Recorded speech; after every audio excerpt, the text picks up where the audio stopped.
Lisa Bloom is today's legal analyst. Reverend Al Sharpton is the head of the National Action Network and host of Politics Nation on MSNBC. Good morning to both of you. Good morning.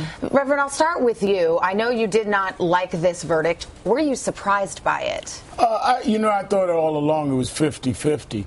You have to remember, we had to fight and demonstrate to even get a trial. I think people forget that the Sanford police had said there was no probable cause, there will be no arrest. That's when the family called National Action Network and I.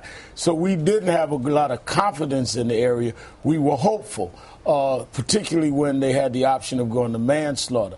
At that time, we also said, let's open up a request to the federal government. So asking the Justice Department to come in is not new. The family and Attorney Crump and I met with the U.S. Attorney down there over a year ago and made that request, and the investigation was open. It was suspended during this trial. Are you optimistic that the federal government will pursue charges in connection with this case? Trayvon Martin had the civil right to go home. And in 100 cities this Saturday, there will be demonstrations in front of federal buildings led by ministers pressing the federal government to protect our right. At one level, you dealt with the murder charges, but now you have to deal with Trayvon Martin's civil rights was violated. He had the right to go home.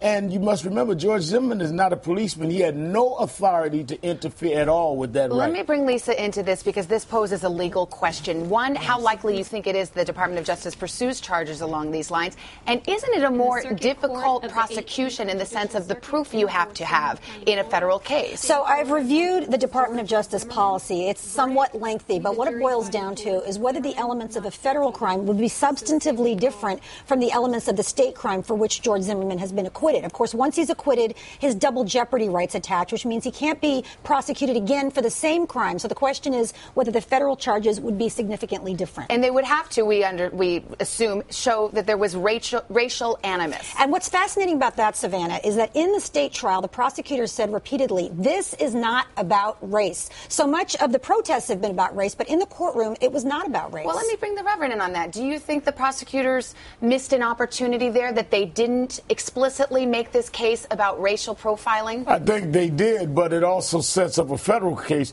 because you can't say it's been tried because it wasn't tried. So there is no double jeopardy here because they specifically said this is not about race, which opens the door for the federal government to now investigate what he meant when Zimmerman said they always get away with this.